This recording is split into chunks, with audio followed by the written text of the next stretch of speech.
Okay, so it's already almost 3 a.m.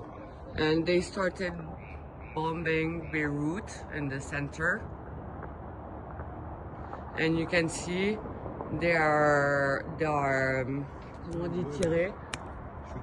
shooting for everyone to leave the buildings.